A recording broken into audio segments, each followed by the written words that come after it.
వీళ్ళందరూ ప్రజల్లోకి తీసుకెళ్లాల్సిన అంశము ఇదే. ఎన్నికలు వస్తున్నాయి. ఈ ఎన్నికల సమయంలో మనం నిర్ణయం తీసుకోవాలి. ఎందుకంటే ఈ ఎన్నికల్లో తీసుకునే నిర్ణయమే మన జీవితాలను మార్చే ఆయుధం. ఓటు అనేది మన చేతుల్లో ఉన్న ఏకైక ఆయుధం, మన జీవితాలను మార్చే ఆయుధం. ఇది ఇప్పుడు మనం మంచి నిర్ణయం తీసుకోకపోతే మన జీవితాలు మారవు, మన భవిష్యత్తు మారదు. ఇదిగో ఈ బిడ్డలున్నారే, ఇక్కడ ఇంతమంది బిడ్డలున్నారే, వీళ్లకు ఉద్యోగాలు కూడా రావు. ఈ రోజుకి మన రాష్ట్రంలో 19 లక్షల మంది నిరుద్యోగులు ఉన్నారు. ఇదేనా రాజశేఖర రెడ్డి గారు కోరుకున్నది? అసలు రాజశేఖర రెడ్డి గారి ఆశయాలు ఎక్కడా? ఇప్పుడున్న ప్రభుత్వం చేస్తున్నదేమిటి? రాజశేఖర రెడ్డి గారి సంక్షేమ పాలన ఎక్కడా? జగనన్న పాలన ఎక్కడా? ఆకాశానికి పాతాళానికి ఉన్నంత తేడా లేదా? రాజశేఖర రెడ్డి గారి సంక్షేమ పాలనలో రైతు రాజు, రాజశేఖర రెడ్డి గారి సంక్షేమ పాలనలో వ్యవసాయం పండగ. రాజశేఖర రెడ్డి గారు విత్తనాల మీద సబ్సిడీ ఇచ్చాడు, డ్రిప్ మీద సబ్సిడీ ఇచ్చాడు, ఇన్పుట్ సబ్సిడీ ఇచ్చాడు. ఆఖరికి పంట నష్టపోతే పంట నష్టపరిహారం ఎంత అద్భుతంగా ఇచ్చాడు రాజశేఖర రెడ్డి గారు. ఇప్పుడుందా రైతుగా భరోసా? అసలు పంట నష్టపోతే పంట బీమా ఉందా? ఏమన్నా పంట బీమా ఉందా?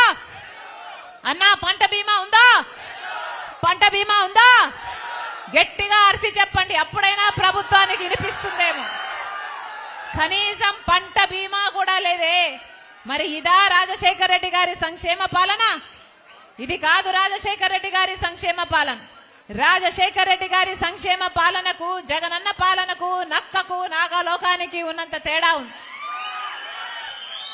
రాజశేఖర రెడ్డి గారి సంక్షేమ పాలనలో 50 లక్షల మంది పేద విద్యార్థులకు గొప్ప చదువులు చదవాలి అని ఫీజు రీయింబర్స్మెంట్ పెట్టాడు. రాజశేఖర రెడ్డి గారు ఆ రోజు చెప్పిన మాట, మీరు ఏది కావాలంటే అది చదువుకోండి, మీరు డాక్టర్ అవుతారా, మీరు ఇంజనీర్ అవుతారా, మీరు ఎంబీఏ చేస్తారా, మీరు ఎంసీఏ చేస్తారా, మీరు ఏది కావాలంటే అది చదువుకోండి, ప్రభుత్వమే ఉచితంగా చదివిస్తుంది అన్నాడు రాజశేఖర రెడ్డి గారు.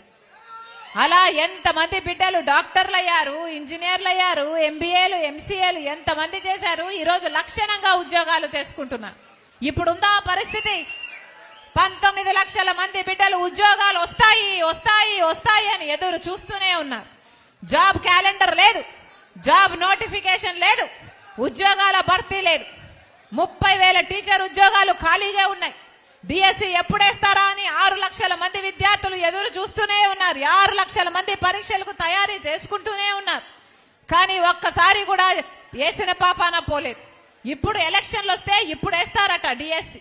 ఇక మీరు ఇప్పుడు డిఎస్సి వేస్తే నోటిఫికేషన్ ఎప్పుడు వస్తుంది? వాళ్ళకు పరీక్షలు ఎప్పుడు వస్తాయి? వాళ్ళకు ఉద్యోగాలు ఎప్పుడు వస్తాయి? ఒక్కటంటే ఒక్క గ్రూప్ 1 ఉద్యోగం రాలేదు ఆంధ్ర రాష్ట్ర ప్రజలకు. అంటే మన ఆంధ్ర రాష్ట్ర బిడ్డలు ఒక్క గ్రూప్ 1 ఉద్యోగం చేయడానికి కూడా అర్హులు కారా? ఏమి చెప్పాలనుకుంటున్నారు? ఇంతమంది బిడ్డల జీవితాలతో ఆడుకుంటున్నారే, ఇది న్యాయమేనా? ఒక్క రకంగా అంటే ఒక్క రకంగా అయినా మన రాష్ట్రం బాగుపడిందా? ఇక్కడే ఉంది హంద్రీనివా ప్రాజెక్ట్. రాజశేఖర రెడ్డి గారు హంద్రీనివా ప్రాజెక్టును చేపట్టారు. ఆ రోజుల్లోనే రాజశేఖర రెడ్డి గారు 4,500 కోట్ల రూపాయలు ఖర్చు పెట్టారు. ఆ ప్రాజెక్టు 6.5 లక్షల ఎకరాలకు నీళ్లిచ్చే ప్రాజెక్టు, 33 లక్షల జనాభాకు నీళ్లిచ్చే ప్రాజెక్టు. అటు సాగునీరు ప్రాజెక్టు, ఇటు తాగునీరు ప్రాజెక్టు. కానీ ఈ రోజుటికి రాజశేఖర రెడ్డి గారు 90% పనులు పూర్తి చేసి వెళ్లిపోతే 10% పనులు పూర్తి చేయడం కూడా చేత కాలేదు. అటు చంద్రబాబు గారికైనా ఇటు జగనన్న గారికైనా. చంద్రబాబు గారు ముఖ్యమంత్రిగా ఉంటే జగనన్న గారు జలదీక్షలు చేశారు. ప్రాజెక్టులు ఎందుకు కట్టడం లేదు? రాజశేఖర రెడ్డి గారు ప్రాజెక్టులను ఎందుకు కట్టడం లేదు అని అడిగారు. 10% పనులు మీకు చేయడం వీలు కాలేదా అని అడిగిన జగనన్న గారు ఇప్పటికి 5 సంవత్సరాలు అయింది ముఖ్యమంత్రి అయ్యి. హంద్రీనివా ప్రాజెక్టు రాజశేఖర రెడ్డి గారు ఏ 90% పనులు చేశాడో అక్కడే ఆగింది తప్ప మళ్ళీ జగనన్న గారు ఆ మిగిలిన 10% పనులు కూడా చేత కాలేదు. మరి ఇదా రాజశేఖర రెడ్డి గారి సంక్షేమ పాలన? ఎకరాకి నీళ్ళు ఇవ్వాలనుకున్నాడు రాజశేఖర రెడ్డి గారు. గాలేరు నగరి ప్రాజెక్టు కూడా రాజశేఖర రెడ్డి గారు 50% పనులు చేసిపోతే ఆ మిగిలిన 50% పనులు చేయడం కూడా చేత కాలేదు అటు టీడీపీకైనా ఇటు వైసీపీకైనా.